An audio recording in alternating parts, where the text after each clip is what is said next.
ado, let me introduce my co-host, Nation.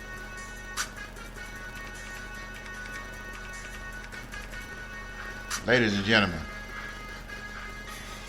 the mic is hot. I'd like to proudly introduce one of Atlanta's biggest Georgia fans, one of Atlanta's most known to, we call him the Black Jimmy the Greek. He has picked the NBA last year, the year before last. Unlike some of the other sportscasters or sports announcers or what you want to call them, this cat picks it almost every time. He picked the NFL. This season, he only missed 2 ball games from the Atlanta Falcons. Ladies and gentlemen, without further ado, let me introduce you to Big Time. Say hello to folks, Big Time. Yes, indeed. Good evening, ladies and gentlemen. Oh, yes. I'm glad to be on the mic with my great friend and great co-host. Well, folks, Big Time, let me tell a little bit of people what's going on here tonight. Tonight we are live. We are live on The Mic is Hot. And we got this week is the NCAA College Football Championship here in Atlanta. And there's going to be a lot of things going on downtown Atlanta. It's the battle that most people in Georgia have been looking for. The Georgia Bulldogs will be facing the Alabama Crimson Tide. The 5 times Nick Saban, 5-time champion NBA. I'm saying basketball. The 5-time NFL champion. He needs one more game to tie that Bear Bryant for championship. But this year, Kirby Smart, first year at Georgia. Second year, right? Am I correct? Yes, sir. Second year. Second year at Georgia, he has taken his team to the national championship. And folks, guess what? The national championship, the first year of the Mercedes-Benz Stadium opening, Georgia is the host team. Was one of the host teams. Isn't that great, Big Time? Yes, indeed. Couldn't be better, man. One other thing I want to say right quick is that getting ready to take place. One other thing I want to say, a lot of people think from Georgia that the best thing at Alabama was Kirby Smart. Most people that talks about this, they say Kirby Smart is made Nick Saban what he is today. Well, folks, on Monday night we're gonna find out. But without further ado, I could talk all night, but my co-host here, Big Time, has a lot to say. And the mic has been off the air for about a month now because we've been real busy doing some things. But, we're going to try to fire it up several times this week, if not downtown, live from the Mercedes-Benz at the National Championship. And Big Time, I'm going to let you get a few things off your chest. I'm going to let you get started. But Big Time, we all live. So whatever you say, I can't take it out. What you got to say about this thing, man? Well, I'm excited beyond words, man. Ladies and gentlemen, this is probably the biggest moment that this city and this program, the University of Georgia Bulldogs, have seen in a mighty long time. To be exact, 37 years since this team has been to a championship game. And it couldn't be happening at a better time. As it has already said, we have the team that represents the state college-wise is in the national championship game while this game is being played in a building that has been recently built. In fact, just built last year by our owner. God, it couldn't be better. No one could have predicted this, Dennis. No one. It is amazing what is about to happen. It is amazing. That is truly my thing. And most people say that. A lot of people said before this game happened that the city wouldn't make any money because both teams, the Georgia Bulldogs live here, and you got the Alabama Crimson Tide, which is the next door neighbors, next state over. But I say that's not true because there's a lot of people throughout the state that will be traveling, probably more people that will be traveling from South Georgia and southeast west of Alabama to come to this game than it would be if somebody was in Missouri or Michigan or wherever like that. And the economy, the city's economy is going to get a great boost. I mean, we were talking earlier. You were telling me about all the things that's going on downtown, all the fan fest, which they have every year with the championship. Well, it's going to start on Friday, in the World Congress Center. A lot of things will be going on for the kids and the family. People going to be hanging out. I've already seen the people with Alabama tags rolling in. The RV lots are almost full. It's just off the hook, man. It's going to be a party atmosphere. And if you can hear me live tonight, or if you hear me later this week, you got to come on down, man. I mean, I invite anybody out there that have never been to a championship game. This is probably one of the bigger ones that's been around. And I'm sure the TV rating is going to be off the hook. Come on down and check out what some things going on. There's some free stuff, and there's some things that you're paid to do. But the NCAA do a great job with the Fan Fest. Bring the kids down. They run around football. They take pictures and do all kind of great things. And they get a chance to go. Even though if you don't go to the game, you come down a couple of days, even the day before the game. But just come down. You can start on Friday and try out some of the events and be a part of this event. You can tell your kids one day, and when your kids grow up, they can come back and say, "Hey, I got a chance to go to this Fan Fest." But big time. Let's get into the dirt right now. Let's get into the dirt. Now, it is known that you are a true down-hard Georgia Bulldog fan. I don't deny that I am a Alabama fan. Now I would say this: I support the Bulldogs unless they're playing against my Tide. And my Tide, I'm like most people. I'm from Alabama. And I'm born in Alabama, so I have to kind of go with my roots on this one. And even though I feel that my team's going to win, give me a little bit of insight on what's your feeling about the Bulldogs. This is the first time the Bulldogs been in 10, 15 years on the Bulldogs going to the national championship game. Well, let me say first, correct you. It's the first time in 37 years. 37, okay. The last time the Bulldogs went to a national championship game, and they won it, let me remind you, was in 1980. And they haven't been there since. Now, Georgia has been a very good team over the years. At least 10 wins or better for the better of the last 25 years. Very much talented all the way around. There is no reason the Georgia Bulldogs should not have been in this type of game long before now. Having said that, they are here now. Well, when you look at this team, they are a very good team. I have followed Georgia Bulldogs all of my life, and I followed even closer the last 2 years because I was very excited when they finally did what they should have done 10 years ago. That was change coaching.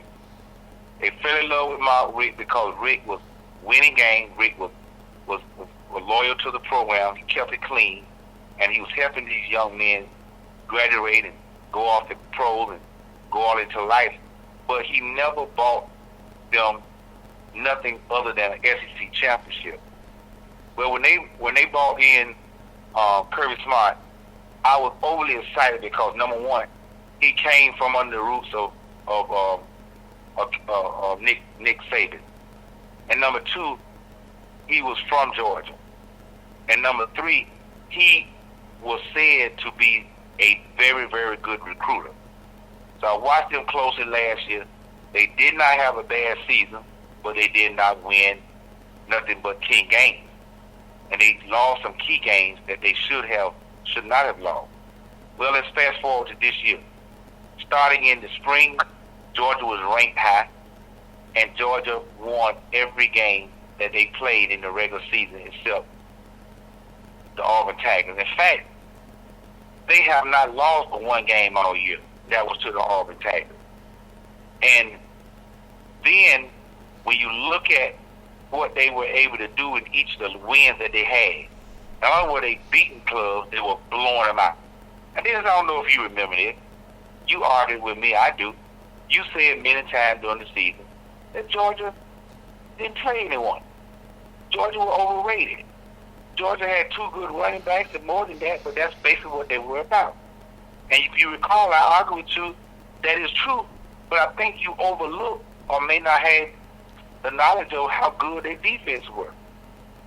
That's what made them what they were. That's what have made Georgia. Georgia essentially is a running school, but they have always built around defense. In fact, in years back, Georgia had a title for their defense called the Junkyard Dogs. The Junkyard Dogs, because they would dominate these teams with their defense. But in any event, I am so happy they were able to do what we wanted them to do and what we expected them to do, having the type of season that they had. That is, to get to this game. Well, I have always had a concern, and I still have one, that getting into this game was the greatest thing Georgia had ever did since 1980. But if they were to get in there against the Crimson Tide, that is going to be difficult. It's going to be difficult. And I think, Dennis, you agree with that, and you've always advocated that based on your history of knowing Crimson Tide, and even more importantly, knowing what Nick Saban can do. My sentiments, exactly, and I can relate to what you're saying in a lot of ways, and I guess I mean we got to get a little deep in this thing, you know. I guess this is going to be a great ball game, and for me, I'm going to enjoy this game. I'm already enjoying this week because there's a lot to do. And then, you know, as I keep saying, it's a lot to do. It's a lot of things to do. And I don't want people in Georgia to think that I hate Georgia. I do not hate Georgia, and I do not dislike Georgia. But even though just because I talk more about Alabama, and my good friend Julio Jones said it best, never bet against Nick Saban. And I think you might echo that with me. I want you to tell me, tell the fans, tell the people of Atlanta, how do you feel about the outcome of this ball game? Well, I do feel this. Let me preface what I'm getting ready to say by saying it this way. I agree with you 100% that this is going to be a very good ball game, and I also agree with you that the party and the enjoyment of this whole atmosphere, what makes this atmosphere for us as Georgia fans, and you as a Georgia residents now living here, is that you love and you appreciate the whole environment. Georgia and this city have won because they are hosting this event. And it's not just this event. This team, this city has hosted many sporting events. This city is prepared for this. Not only is it good for this city, it's good for college football. The College Football Georgia or College Football Hall of Fame is downtown Atlanta. But going back to the game, this couldn't have been a better matchup than any other two teams out there in the country. Two SEC ball clubs, two dynamic head coaches. Well, one in particular with Nick Saban, one who came from under him. And this coach of Georgia knows this coach. Not only does he know this coach, he's a very good friend of this coach. In fact, it's been reported that he, his wife, Nick Saban and his wife, often eat together, hang out together, talk to each other over the phone. So there ain't no mad, ain't no anger going on here. But this is a game. It got to be played. You got two ball clubs that are definitely, without question, sound in their defense. They have a very good defense. They are strong, they're big, they're fast. Okay? Now here's an advantage for Georgia. The defense that the Crimson Tide have had for the last 5 to 7 years has come under the leadership of Kirby Smart. In the last 2 years, Kirby Smart has been gone. So they've had a new defense, meaning the Crimson Tide. But keep in mind, even though Kirby Smart has been the head coach of Georgia, the Crimson Tide have been in the national championship the last 2 years. In fact, this will be the third year they've been in the championship in a row. And they've won in one of the last 3 years. So when you put these two defenses against each other, they are equal. I can't find a flaw in either defense. If I had to give it an edge, I would have to give it to Georgia. Why? Because Alabama has some key defensive players that are injured. Wait. Did you say you giving an edge to Georgia over Alabama right now? in the defense, I was going to break down the matchup on both sides of the ball in every facet of the game. Okay, before I give my final conclusion as to who won, who will win. Do you agree with me, Dennis? And you don't have to. Is the Alabama defense better than Georgia defense, or they're equal, or is the Georgia defense better than Alabama defense? I would think the Georgia defense, the Alabama defense is probably a better defense based on the fact that Alabama has won most of their ball games based on their defense. They got a great defense. We might not have a number one Heisman Trophy quarterback, but the defense is consistent. One thing I can say about Alabama overall, it's a consistent team, defense and offense, and I think the defense is Nick Saban has made sure these guys are ready to play. One thing I said before, even though our starting linebacker is out of the ball game and won't be playing, and it's going to be probably a big help for Georgia. But at the same time, one thing you can say about Alabama, Nick Saban has a lot of depth.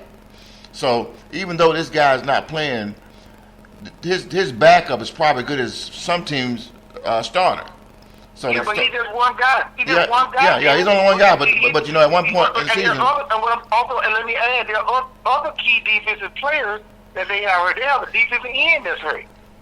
Well, they have a defensive. But he's the only starter that's not playing.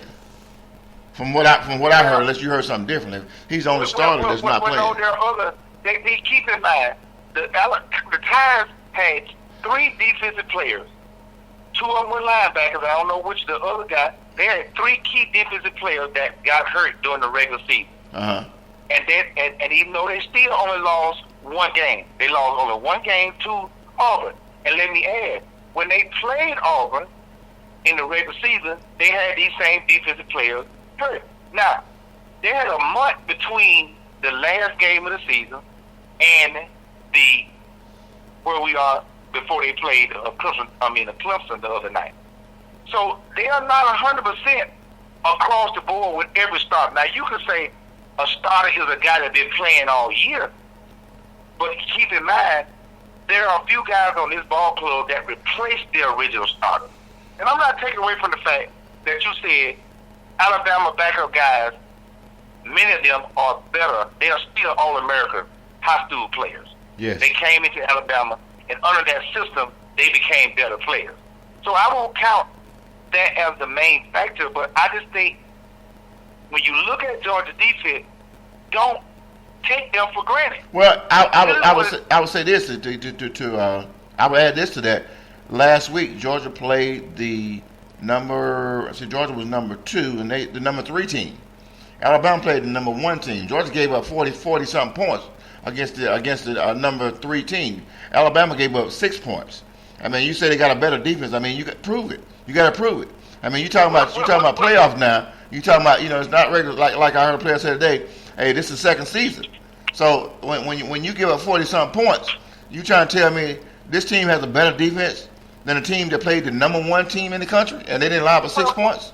Well, but keep in mind. But what? Tell me. That 47 points that they gave up it up to the number 1 offense in college football, and let me add, they gave up to a Heisman Trophy quarterback for Oklahoma.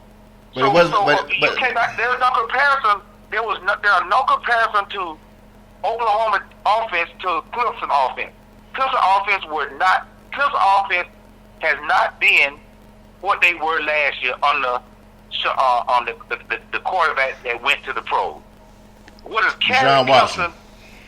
Yes, what has carried Clemson to where they were this year was their defense. In fact, they got 4 guys that's already. In fact, it has been said that Clemson got 7 defensive guys that's going to go into the pros. 4 of them are going on the first round draft pick. Their defense is what has carried them. So that's no comparison. I'm just telling you, either that defense, if you say they're equal. I said Georgia defense and Alabama. You said Alabama defense is better. We'll leave it at I said they're equal. They're equal. You said they're better. So let's look at the quarterback position. I would say the quarterback position is in part an edge to Alabama. I would say because I don't care. First of all, let me talk about Georgia freshman quarterback. He's a true freshman. But let's not make mistakes about this, Dennis, and the audience. This kid is the real deal. This kid has shown through all of the games that they've played this year that he can lead. There wasn't no fluke that when Mason, the number one high school player last year for Georgia, started for Georgia this year, in the first 2 games he got hurt. In the second game or third game he got hurt. This kid, Jake Fromm, replaced him, and he never gave him his job back. Kirby Smart said very early on, we are not playing by committee, we playing by who playing best. This kid is the real deal. Now, having said that, this kid out of Alabama, he's a third-year All-American out of Texas quarterback who has the ability to throw the ball and who has the ability to run the ball. He's a dual threat. Jake Fromm is not going to run. Jake Fromm is going to stay back there and to rely on those running backs. Georgia doesn't have the edge in the quarterback position. What do you say? Oh, I agree with you. I mean, I can say a lot of things, but I mean, you said yourself, Georgia don't have the advantage. I mean, a couple things that I would say is you're looking at a rookie quarterback first year in, and rookie make rookie mistakes, even though he's been doing pretty good the whole year long. But you're also putting him up against a quarterback from Alabama, Jalen Hurts, that's been there 2 years, which he only lost 2 ball games, and one of them was a national championship. So I mean, to me, there's no comparison on quarterback. I mean, I think what's Georgia quarterback's name again? I think he did a great job. Jake Fromm. Fromm, yeah. I think he did a great job. But I think I think Georgia, you're gonna see a lot more of them in the future. I think this year's gonna be a good ball game. And I continue to say, and I don't have to hesitate about saying it. I don't think this is their year, but I think it's a year to show you're building fan base, and I think people are gonna enjoy watching them play. But I think next year, the morale going to be big, just like it was with the Falcons. And I think Kirby Smart got a great chance of getting back there again next year. Yeah, they do. But let's take 1 year at a time. When you look at the offense, I'm going to sum up the offense like this. You could expand on it if you want. Georgia offense is better than the Alabama offense. And it's not because of the quarterback. It's because, ladies and gentlemen, hear me now, is what I describe as thunder and lightning. Thunder and lightning, ladies and gentlemen. That's Nick Chubb and Sony Michel. That's the best running back. Who's thunder and who's lightning? Thunder is Nick Chubb. Lightning is Sony Michel. They run Nick Chubb up the middle, and they run Sony Michel to the outside. And Sony Michel is one of the fastest guys in the game right now. Okay. So if Alabama want to be what we think they can be, they better control thunder and lightning. Well, I'll tell you what, Auburn controlled thunder and lightning in the regular season, and they didn't get but 45 yards between the two of them. So I guess it wasn't a rainy day. Yeah, that's right. And you see what happened to them in the second game. You see when it counted the most. So if Alabama want to make this game close, they better put that ball and keep that ball in the hands of Jake Fromm, because that offense is rolling. This offense racked up, y'all. Ladies and gentlemen, hear me. This offense racked up on.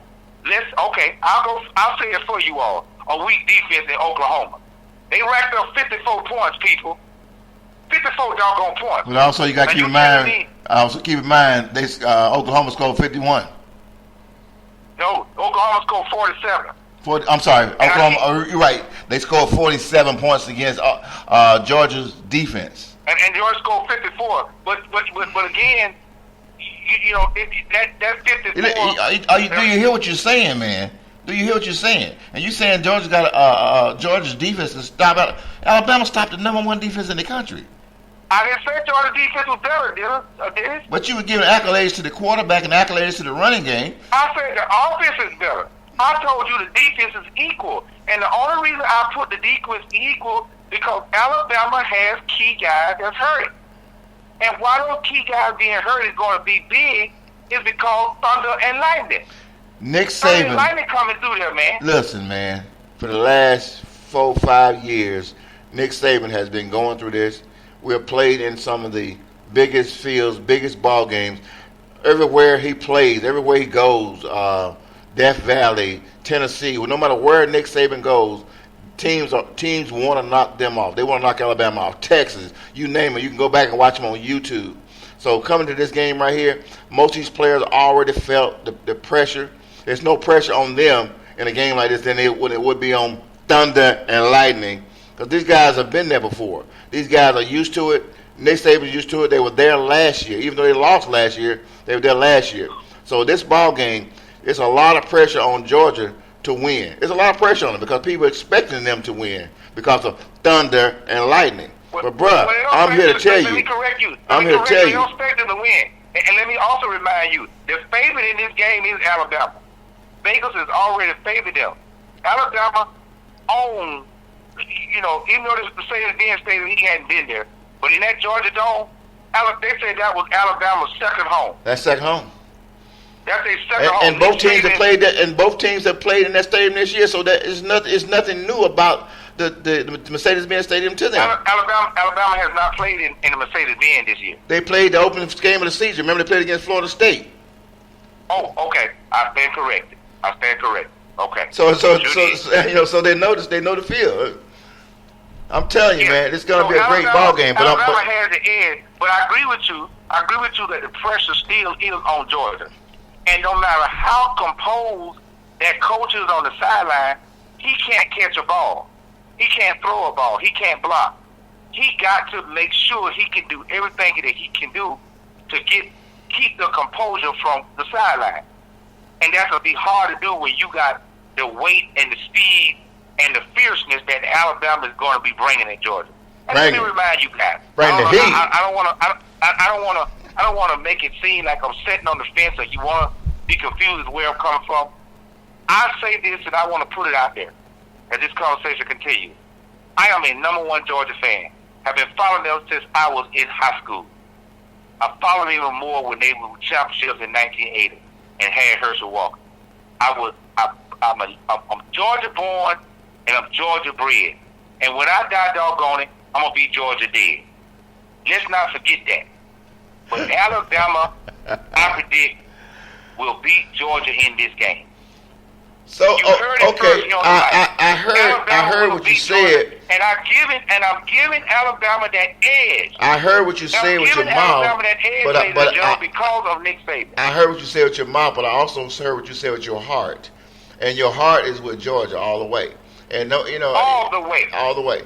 But do you actually believe? Do you think Georgia have a chance? I want to hear from you. What does Georgia have to do to win this ball game? Georgia, first and foremost, has a good chance, if I can describe it that way, has a very good chance of winning this game. I'll tell you how. Number one, they have a very, very dynamic running back. It's not just Thunder and Lightning. They even got wind and some rain back there. They have a very good running back. Let me remind you all, Georgia is a running back school. They've always had good running back. But this year, in the last 2 to 3 years, they've had a dual backfield that they can run the ball. I just told you all. And Alabama has not, huh? Alabama's not been around. Alabama has won the number of games they won by running the ball and playing great defense. But let me add, Alabama has dominated because they control the defense and offensive line. They literally maul people. They use their dominance and they use their ability to just take you down, take you out by just dominating and fiercely handling you. Consistency. I say it all the time. That's what I say, Dennis. I say it all the time. Alabama is one of the most consistent. They're not going to do that to Georgia. They're not going to do that to Georgia, Dennis. Alabama is one of the most consistent teams in the NCAA, man. That's why they consistently back there every year. The quarterback is consistent. But they're not going to dominate Georgia like that. Number one, Georgia has horses that are not in the helper. Number two, guess what make it another reason why Georgia's going to win? I mean, could very easy. I give them a very good chance. Yeah, get off the fence. Listen, I'm not on the fence. You ask me, how do I think Georgia got a chance? I'm being real about this. I could be wrong, and I hope I'm wrong. Georgia has a good chance again because they got Kirby Smart. Kirby Smart know how Alabama play. He was their defense. Alabama has won championship because of their defense. They haven't won because they ran the ball. The best running back Alabama has had in the last number of years was the running back that went to the Green Bay Packers. And I just can't think of it. His name is Eddie Lacy. Lacy. That was the biggest, strongest running back, best running back that Alabama had in the last number of years. You're wrong. You got Eddie Lacy. You got went to New Orleans. What's his name? The New Orleans running back. Alabama has had several running backs in the last 5 years. Is it Graham? Is it Ingram. Okay, I didn't know that. But here's what I do know: the current running back they got right now, he is good as Georgia's running back. I don't know his name, but I know his number 30. He's not good as Georgia's running back. Okay, but they still winning ball games. Excuse me? Alabama is still winning ball games. Besides, he don't have to be just like I said. But it's not because of their offense. It's because their defense. They maul people. They control it. They keep the game close. They dominate you on that line. And Georgia, if they do that to Georgia, it'll be a low-scoring game. It could be easily a 7 to 12 to 15-point win by Alabama. But I just don't believe Georgia will allow it to happen as long as I don't think Georgia's defense can stop Alabama from scoring, and I say that, and the reason I say that because of what happened last week against Oklahoma, and I think Alabama is a much better team than Oklahoma. If Oklahoma could put up 40 points plus on the board, I think Alabama put up maybe not 40 points, but they'll get at least 30 points on the board. And if Georgia's not consistent, if they can't run the ball, it's going to be a long day for Georgia fans. There's going to be a lot of hurt people. When you look at that game in Georgia and Oklahoma Sooners scored 31 points at halftime. They did not, and they dominated Georgia at halftime. In the second half, Georgia figured it out, and they shut them down. So you cannot look at that score and say they ran the ball on them and they did this, that, and the third. They dominated. Yeah, it took Georgia a minute to catch on. It may take Alabama a couple of scores by Georgia for them to figure out how to stop that running game. They're gonna force Fromm to beat them, and he can do it. He can do it, brother. Georgia can win this game. Georgia can win this game, man. And the way they won that game against, if a frog had wings, he wouldn't bump his tail every time. The way Georgia won that game over Oklahoma, then you cannot tell me this, and be truthful if you do, that the way Georgia won that game in Oklahoma, in California, and they coming in here on that wave in not their home field, but coming to their home state. Let's just say it like that, their home state. This team right now, I wouldn't be surprised by anything they can do. This Georgia Bulldog team is hot right now. Eddie, they are very hot. Eddie, let me explain something to you. Let me break this down again for you. Let me make this a little bit clearer for you. Because you ever been so high you're above the clouds and you can't see nothing else. My point is this. I mean, if you think about this thing, you got to think about it. Yes, they won the ball game, and all that matters is a win or lose. But then again, it does matter how you get there. Because this game went into double overtime. And when double overtime game, that means anybody could have won the ball game. Even though Oklahoma was ranked one ranking behind Georgia. At the same time, you looking at a team, you're looking at they're gonna be facing the next team, the number 2 team, that beat the number 1 team that didn't even let them score. Now defensive wise, I'm trying to get you to see something here. I'm trying to get you to see something. This Alabama team didn't allow the number 1 team in the country to get a touchdown, man. They couldn't get a touchdown. They kicked 2 field goals. Now, I'm telling you, Georgia, you got 2 running backs. If I was Nick Saban, the first thing I'm looking at is that Auburn tape where they shut Georgia down to both running back down to 54 yards. I'm telling you, if and I'll say it like I said earlier the other day we talked about it, Kirby Smart is going to have to put both running backs in the ball game to try to throw that defense off some. He got to put both in there because you got one running back in the ball game. It's a little bit easier for the defense to defend, and you got to come up with something new. You can't just come with the same thing you played in the last ball game. Nick Saban is too smart for that. And I'm telling you, Yeah. to beat this team, you got to come with something new. I If they like don't, that, coach. if they I like don't, that, coach. That's a good coach. That's a good coach's analysis. You're right. To throw them off, show them something they haven't seen. Put both of them in there. If one of them, and then you can put other words, you can put what we call an I formation.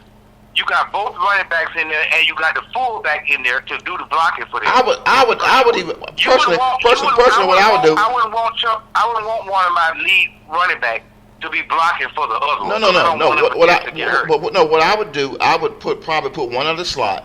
Therefore, if he's in the slot, it's a good chance that he can go out for a pass, or you can put him in motion. He can come back across the field. So there's a lot of things you can do with that.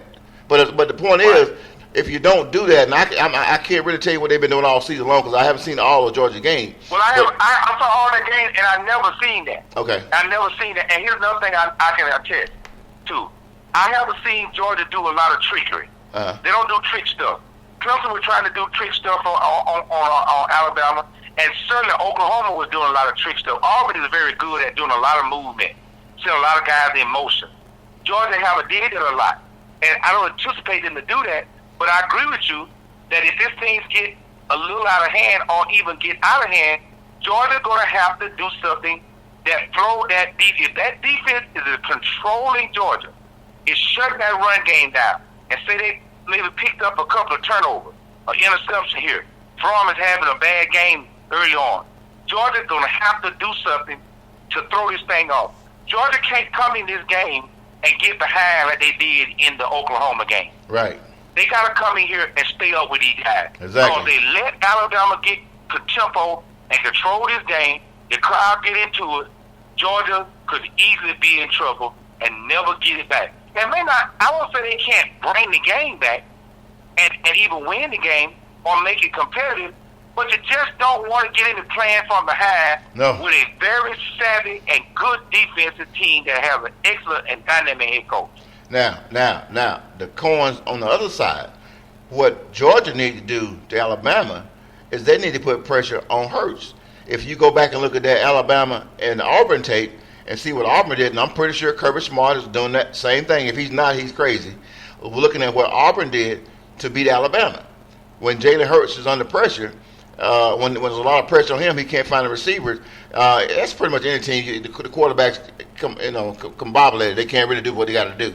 And that's what Georgia's going to have to do, along with and the bottom line, you know what I always say, time of possession, baby, time of possession. Alabama been winning that time of possession thing for a while, and that's what happened. Because even in this college football game, by the fourth quarter, if one team has been on the field much longer than the other team, then the other team's offense is going to have a big advantage, Trust me. You're exactly right. And one thing I'm going to be looking at close in this game is where Alabama is in yardage on third down. I do not want to see them in third and short situations. Why? That kid, that running back that they have, can get those yards. Yep. He gonna get some big runs here and there. But you don't want him to get into, and the team in that offense to get into third and short a lot. Right. Because they're gonna tend to get them. If they get in there, third down and long, now you force that running back, that quarterback, to have to drop back and throw the ball. Throwing the ball with accuracy and reading defenses is not his strength. That's a weakness for him. And another thing that I want to say is that another thing we got to keep our eyes on as well is the officiating in this ball game.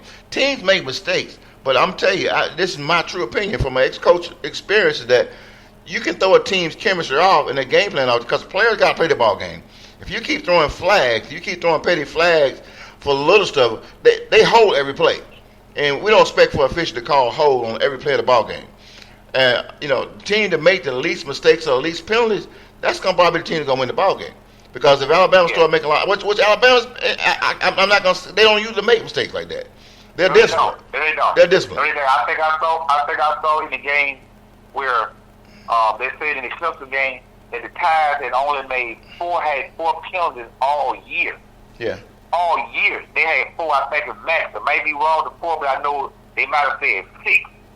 All year they don't make penalties, and Georgia has been very good at that as well. One of the things I like about the college football games that I've seen this year in Georgia, that's who I've watched mostly, there isn't a lot of question about what the referee does when making bad calls or whatever. They have a pretty good view. Unlike the NFL. The NFL makes some bold, bad calls all the time. Man, tell me about it. Of teams. Of all teams. And college hasn't done that as much. So I'm not concerned about the referee having an impact. Georgia just got to go up in here and make sure that they don't do, stupid penalties at the wrong time. And certainly they don't need to turn the ball over. Then, and the audience, Alabama can lose this game. Alabama can lose this game. And I'm not going to change what I said about who I'm going to give the edge to, even though I don't want that to happen. Alabama got a very good chance of losing this game because of Georgia moving on. We talked about this before. Any team can lose. I mean, just like they say in the NFL, any team can lose on any given day.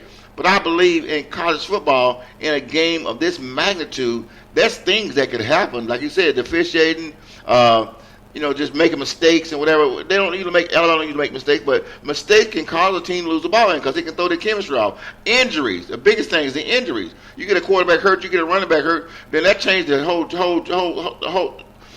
game for some teams. Yeah. So I mean, it's a lot of things. That's why I said. Alabama could win. That's why I said right now. Why are you so confident Alabama could win? Right now, looking at it on paper, based on what they've done in the past and what they've done this year. Based on if you put it on paper, I would say Alabama win. But then again, like, we go back to like I said, mistakes. I'm not gonna make a big thing of officiating, but officiating do sometimes have a factor in ball games, especially at the end of the ball game. In college football, I've seen them to make bad calls that could cause a team to lose. I mean, injuries, and this could cause a team to lose. That's why I said Georgia can win.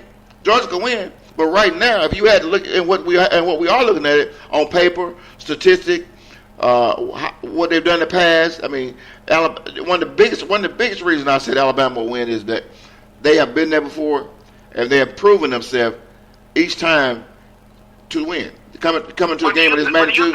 But you think player for player, and we couldn't go position by position. But as some of the points I raised earlier about key positions on both sides of the ball, do you think that Alabama is overall better than Georgia, players per player? I think Alabama's a more consistent team. I mean, I give credit. Well, Georgia had Georgia. I'm not asking you to find them as a whole. I said specifically in that question. In the running game, I would give. Better player than Georgia. In the running game, I would give Georgia an advantage for 2 running back. That's it. Defensive wise, I give to Alabama. Defensive line, I give to Alabama. Quarterback, I give to Alabama. So offensive line, I give to Alabama. So I mean, I'm telling you exactly where I stand with that. Your opinion is well taken. Yeah. And that could be the belief of men of those that are called. And if you did your homework, and you look at your homework, you look at them. You know, I heard 3 people tell me this yesterday. Man, Alabama got some big linemen. Man, Alabama got some big boys.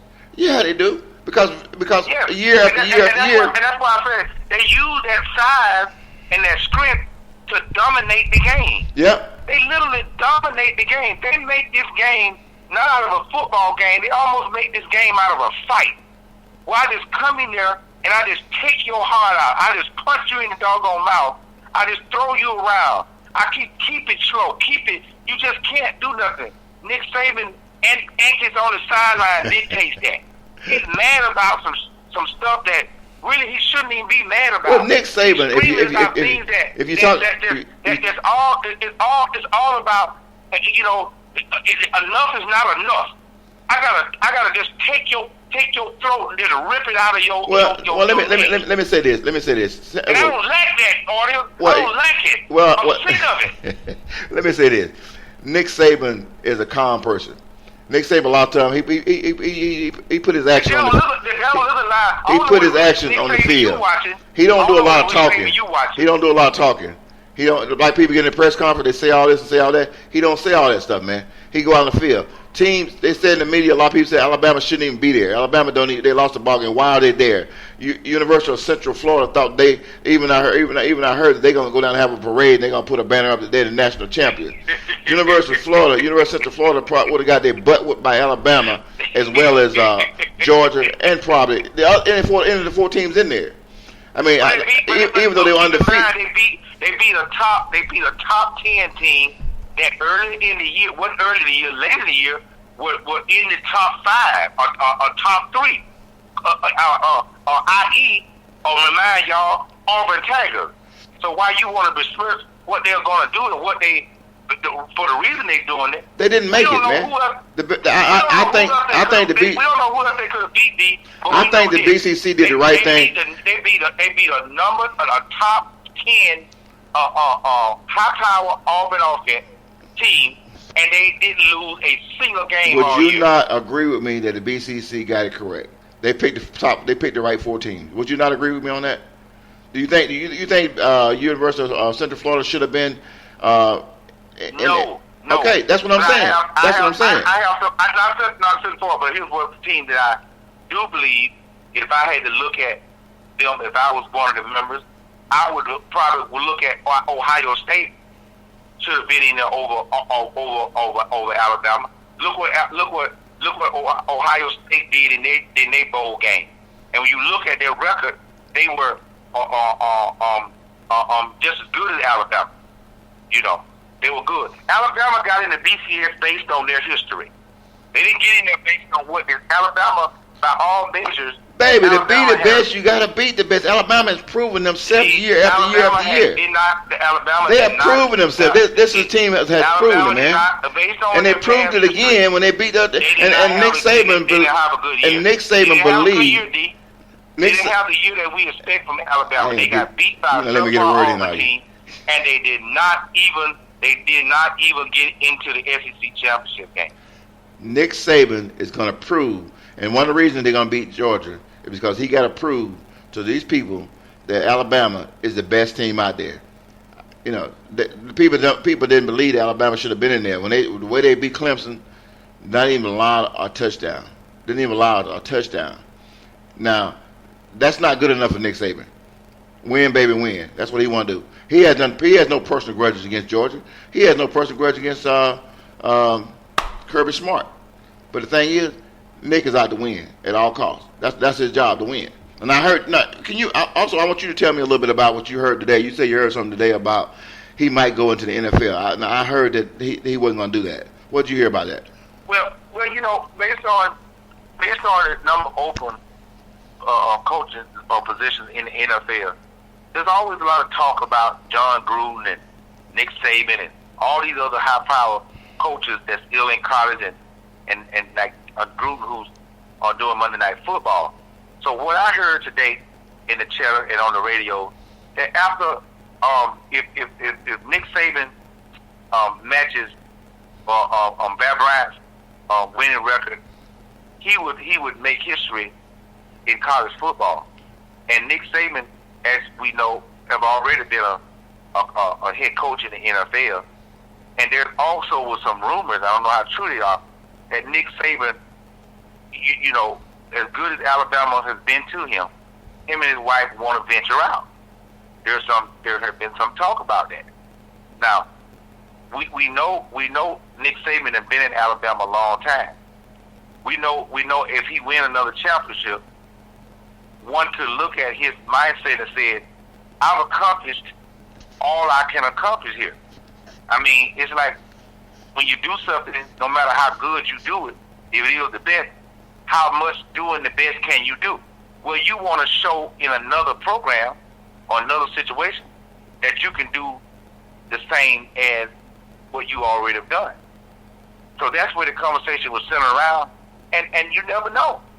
You never know. You know, owner is just like John Gruden, who used to be the head coach of Oakland. Oakland ownership offered him a piece of the ownership if he come and head coach them. So could you imagine a head coach in the NFL said, Nick Saban, come down here and coach my team, and I'll make you part of ownership? Well, I don't think it's the money for Nick Saban. Alabama's giving him all he wants and more. I think Alabama's paying this guy really, really good to be a coach of Alabama, and he can get pretty much what he wants. He can get the same thing they get in the NFL. I think the whole thing with Nick Saban is right now, he not just want to tie Bear Bryant. He wants to beat Bear Bryant. He wants to own that record. He wants to be. That's why I don't think that if Nick Saban wins this year, he'll be back next year. because in his mindset that he wants to be the number one coach in the NFL with the most championship and to beat the Bear Bryant. That's what I believe. Well, we shall see. We shall see. I'm just hoping that Kirby Smart can do what very few coaches in the college ranking have done. Came to a program and in 2 years took his team to a national title game and won it.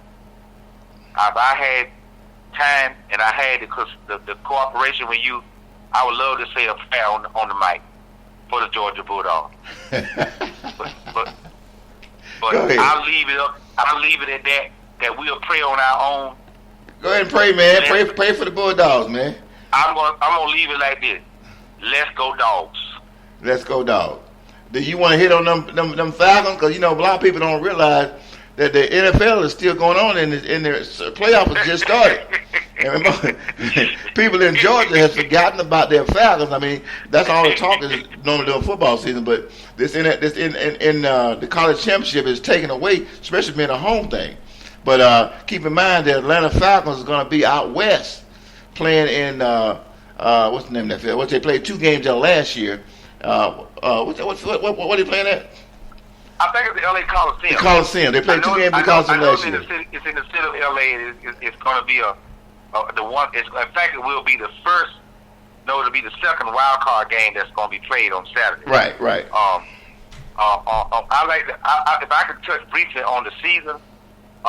We had a show opening up the season, and we both predicted that the Falcons would go 11-5. The Falcons fell 1 game short and went 10-6. There were many other predictions that we agreed upon, and many of them we were right, and many of them we were wrong as it pertained to the individual game. Right. But we do know and we do agree that the Falcons had a good season. Had a great season. And a good season. And a season, I won't say great. You say great, I don't say great.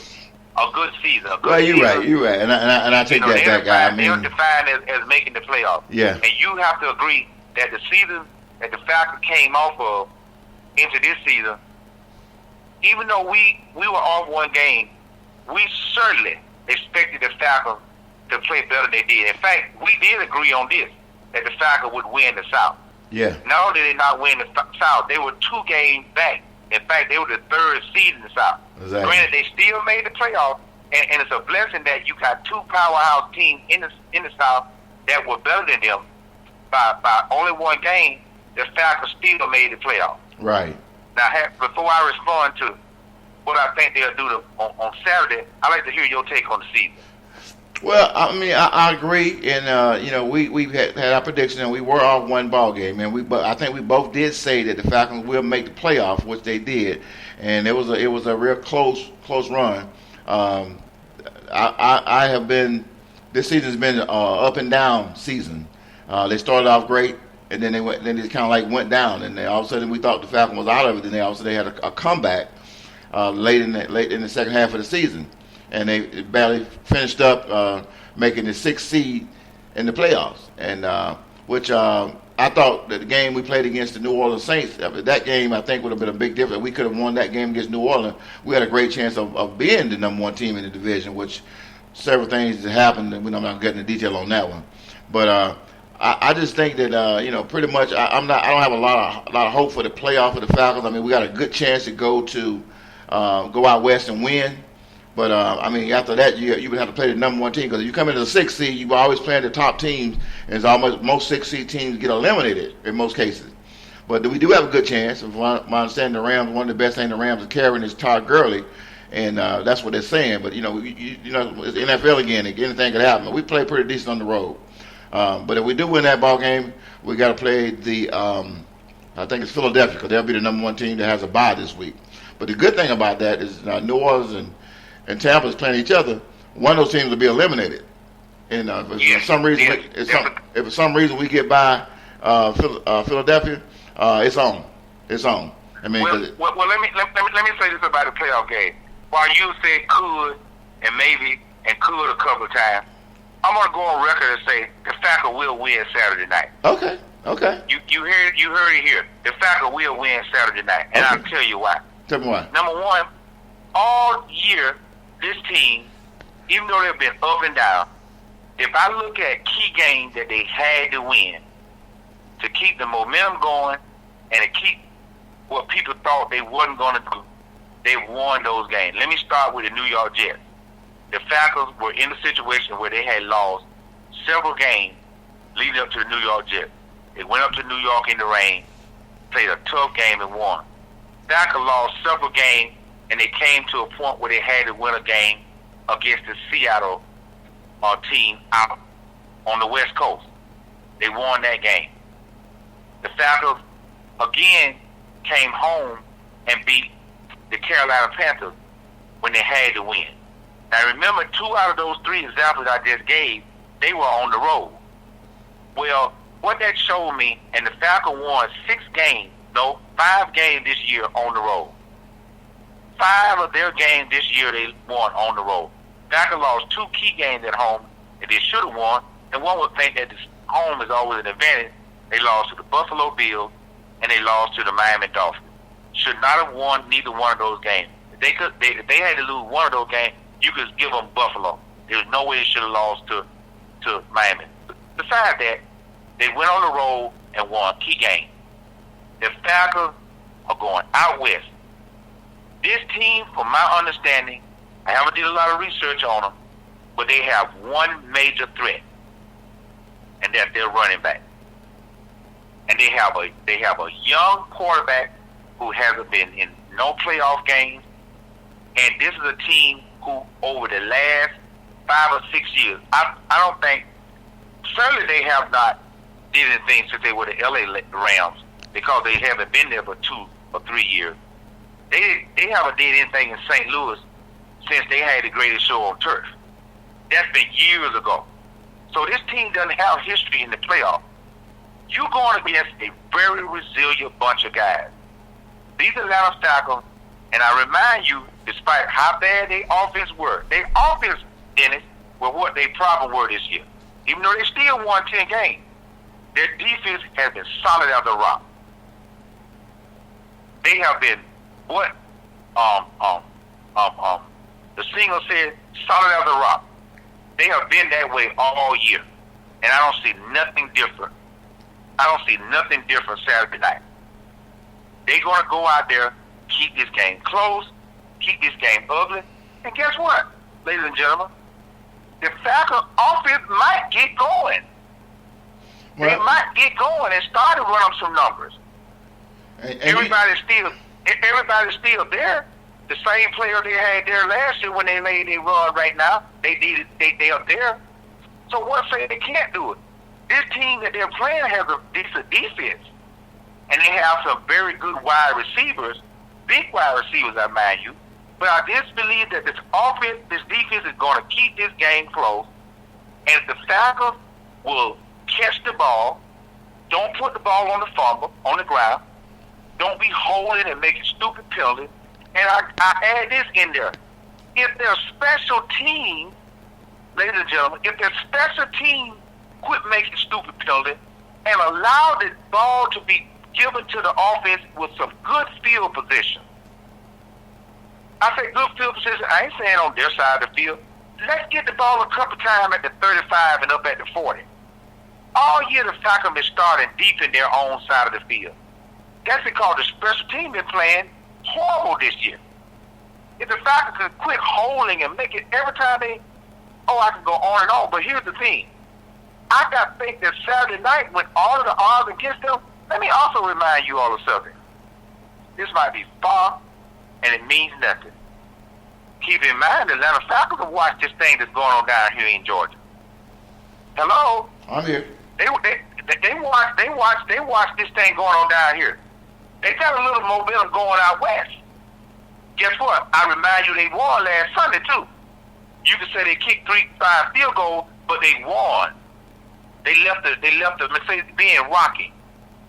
I picked the Falcons to win this game by a field goal.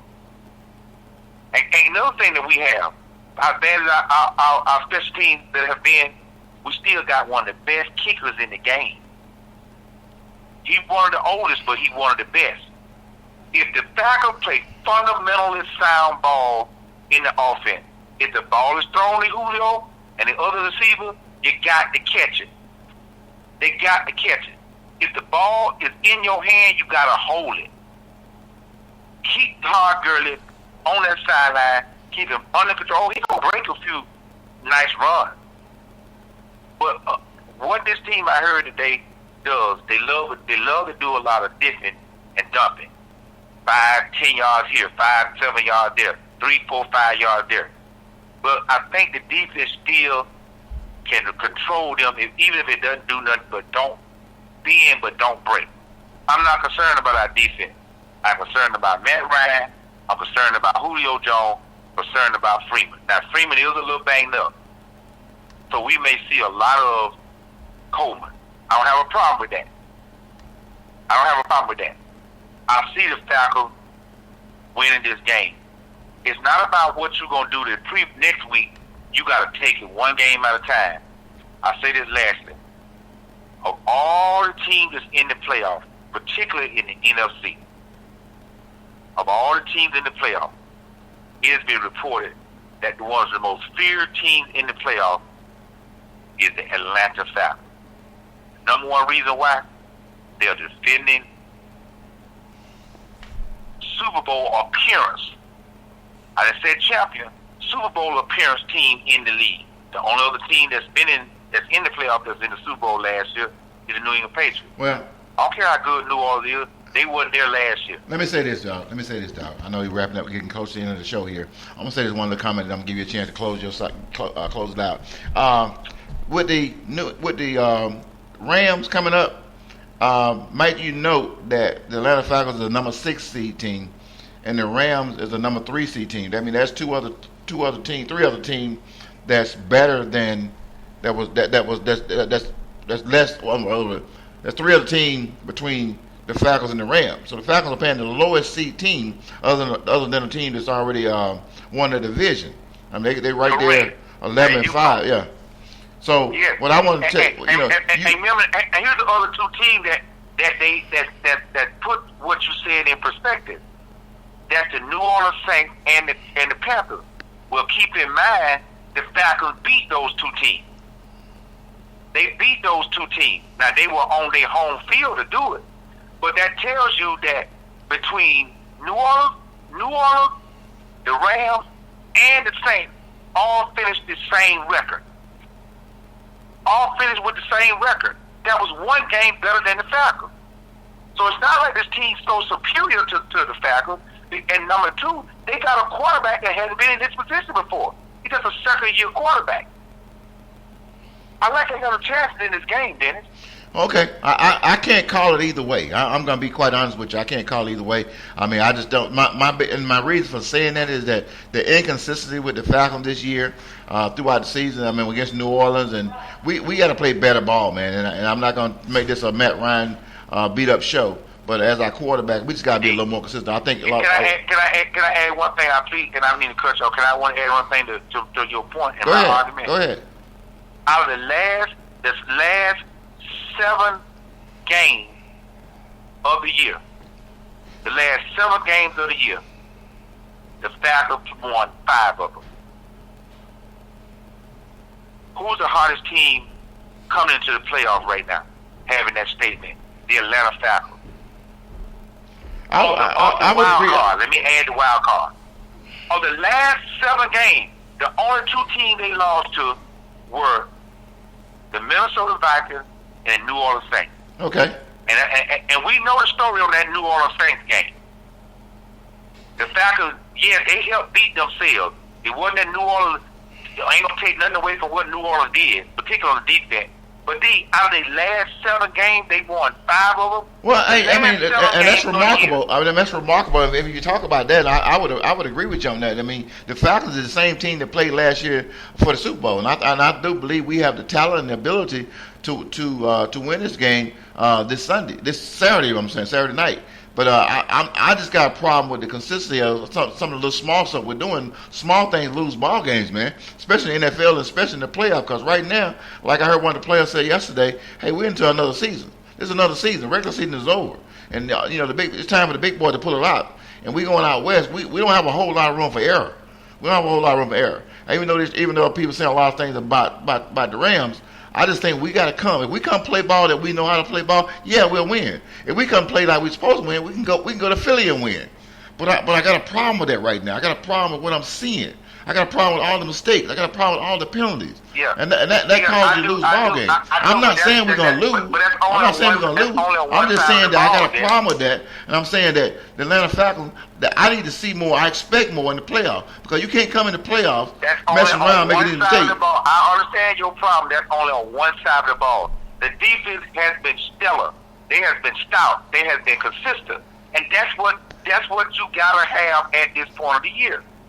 I have a concern if I want to look forward about Philly. Why? They got to go up in some cold weather. They got to go outside.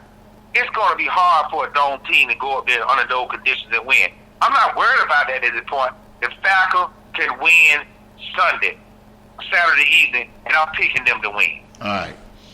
Hey, babe, let's wrap this thing up. Let me give you my final notes on the final say on the in the NCAA Championship, college championship ball game. It's going to be a great ball game. I want everybody in the sound of my voice that can hear me on the podcast now or later, if you in Georgia, if you close to Georgia, please come out and have a good time. If you got kids, bring them out, let them have a good time, because this is going to be one of the biggest things. This is bigger than, this is like an Olympic atmosphere. Everything's going on. All the stuff is going on around the game this weekend. But as much fun as we have, and Georgia fans, please don't take this to the offense. Have fun, enjoy it now, because when the game comes, it's going to be over. When the clock strikes 0-0, and that 3 hours of TV time that we're watching, it's not going to be a good sight. But like I said, have fun right now. Big Time, I'm going to let you close out with your thoughts. Then I'm going to rock out of here. I got one thing to say. Go Dogs. Go Dogs. That's all you got? Yeah, that's all I got to say. I've already said what I had to say. I'm closing this thing out with the Yin Yang Twins, man, like I always do, man. It's gonna rock. It's gonna rock Monday night, 6 p.m. The Mercedes-Benz Stadium right here in Atlanta, Georgia. Folks, you heard it from Big Time yourself. He's a Georgia born, Georgia bred. He said when he died, he gonna be Georgia dead. I'm from Alabama. I was born there, raised there. I'm gonna pull for the Tide as long as I can. But if the Tide not playing, I'm pulling for the Georgia Bulldogs. Okay.